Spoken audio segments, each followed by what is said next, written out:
como los amantes jugaron a ser hermano y hermana para demandar a su mujer por la mitad de su casa. Me enamoré de Alexei literalmente a primera vista.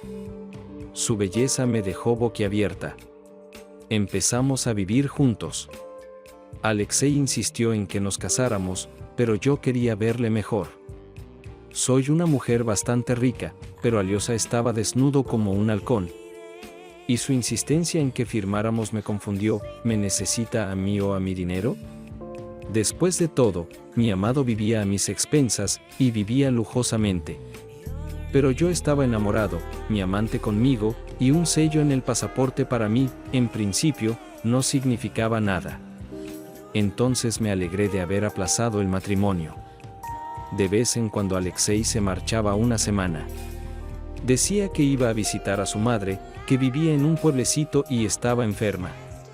Como no nos habíamos casado y yo estaba muy ocupada, tengo varias tiendas de comestibles, pequeñas pero convenientemente situadas en las paradas finales de rutas importantes en las comunidades dormitorio de la ciudad, y que por tanto generan unos ingresos constantes. No tenía prisa por conocer a su madre. Mi trabajo me ocupa mucho tiempo, pero me da para vivir bien. Y empezaron a ocurrir cosas extrañas en mis tiendas. Varios empleados se me acercaron con quejas sobre mi amada. Aparecía en mis tiendas, recogiendo bolsas enormes de comestibles caros y alcohol. Cuando le preguntaban quién iba a pagar, respondía que la pregunta no era para él, sino para su mujer. Todo el mundo sabía que vivíamos juntos, así que se callaron por el momento. Mis incursiones en las tiendas coincidían con los viajes de mi amado a casa de su madre. Comestibles, entiendo, pero ¿por qué una anciana enferma necesitaría alcohol caro en tales cantidades? Empecé a seguir a Alexei. Me di cuenta de que el dinero y las cosas caras empezaron a desaparecer de la casa. Empezamos a tener escándalos, pero Alexei era capaz de calmarme con caricias, besos y ya sabes qué más era insuperable en esto, me volaba la cabeza. Pero poco a poco, mi amor se fue apagando. Sucedió que mi vieja amiga Nastia vino a visitarme, y Alexei empezó una aventura con ella. Acabó con nosotros rompiendo. Le di una patada en el culo. A partir de ese momento me convertí en una espectadora de primera fila, por así decirlo, mientras el drama se desarrollaba en el escenario. No dejaba de sorprenderme con esta comparación y sentía un gran alivio al ver que era mi amiga, y no yo, quien estaba en el escenario. Nastia triunfaba en su carrera, tenía dinero, riqueza, pero la felicidad personal hacía tiempo que se le había escapado, y aquí está él, tan guapo. Y quiere casarse, incluso insiste en ello. Nastia iba a comprarse una casa espaciosa mientras vivían en su apartamento. Se casaron. Nastia ya tenía 37 años. Estaba muy contenta. Alexei le metió prisa para que se comprara una casa, pero Nastia estaba tan ocupada que no tenía tiempo para ello. Unos meses después de casarse, Alexei le pidió a Nastia que dejara que su hermana y su hijo se quedaran con ellos una temporada. Ella se había separado de su marido y buscaba piso y trabajo. Nastia aceptó. Pronto quedó claro que su hermana no se apresuraba a buscar trabajo o un apartamento, pero le gustaba mendigar dinero para ropa nueva. Y Nastia tiraba de su marido moroso, de su hermana y de su hijo. Y parecía que aquello no tendría fin. La vecina de Nastia le aseguró que no eran hermanos, sino amantes. Ella los vigilaba cuando Nastia no estaba en casa. Sus balcones estaban uno al lado del otro, y podían oír algo a través de la pared. Nastia no se lo creía. Pero, al parecer, el marido, con su hermana y su sobrino, se hartó tanto de ella que le pidió el divorcio. En el juicio, Alexei hizo el papel de marido cariñoso y pidió salvar el matrimonio. El abogado de Nastia fue a la tierra natal de Alexei. Y resultó que Alexei y su hermana son amantes desde hace mucho tiempo y su sobrino es su hijo.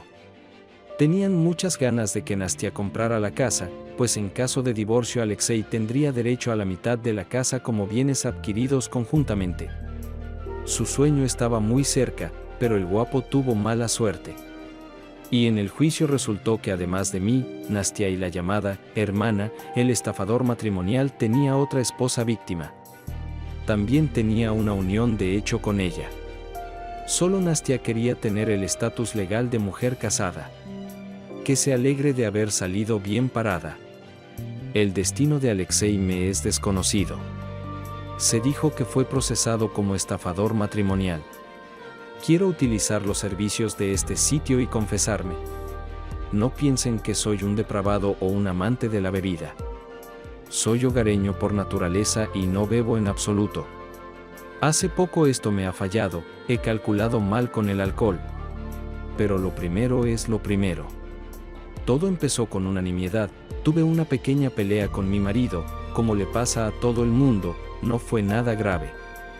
Fui a casa de mi amiga para relajarme y olvidar, para cotillear y hablar de la vida. Lo pasamos muy bien juntas. Eran cerca de las 10 de la noche, así que me iba a casa, al fin y al cabo era una mujer casada, aunque mi marido sabía dónde estaba. Caminé, ya que no estaba lejos, unos 500 metros. Pero no tuve en cuenta que había bebido demasiado y me costaría recorrer esa distancia.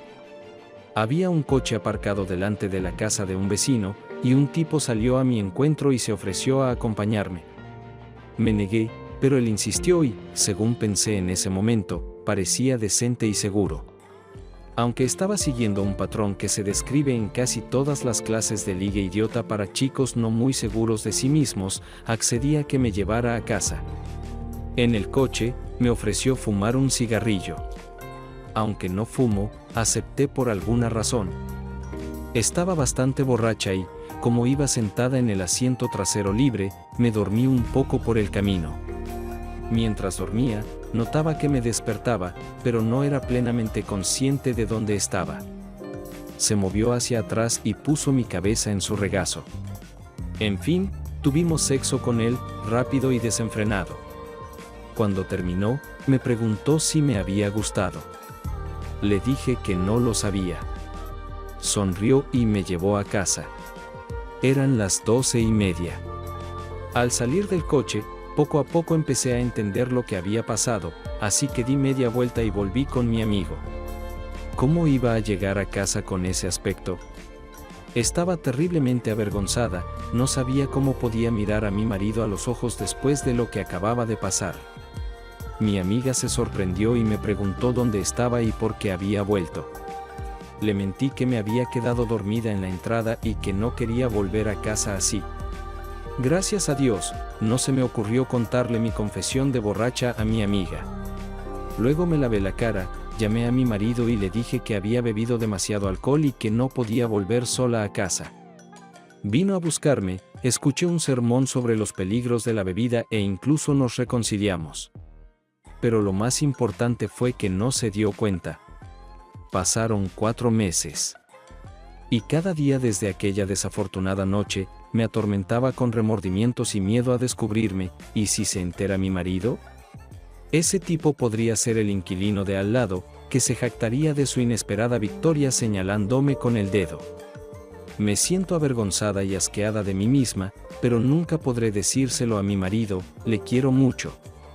Tal vez ya me he castigado bastante, he dado un vuelco a toda mi alma y estoy muy arrepentida.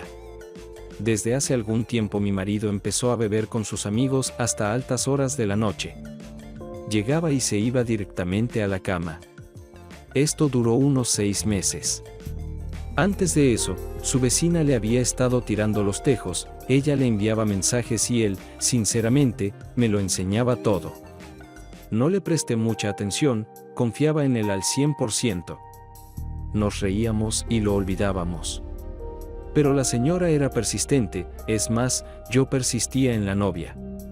Y así, con el comienzo de sus paseos, empecé a tener sospechas. En el teléfono constantemente cambiado la contraseña de acceso, hice una impresión de las llamadas y hizo un escándalo. Entonces encontré un segundo teléfono, también con una contraseña. Saqué la tarjeta SIM y encendí una nueva. Pude leer algunos de los mensajes como, cuándo quedar, fui a trabajar a fulanito, etc. Mi marido le echó la culpa a un amigo, diciendo que era el teléfono de un amigo. Y no tengo forma de encontrar pruebas concretas, porque mi marido lo niega todo. Al final, esta amiga lo sedujo borracha para tener sexo, cuando volvía de una fiesta.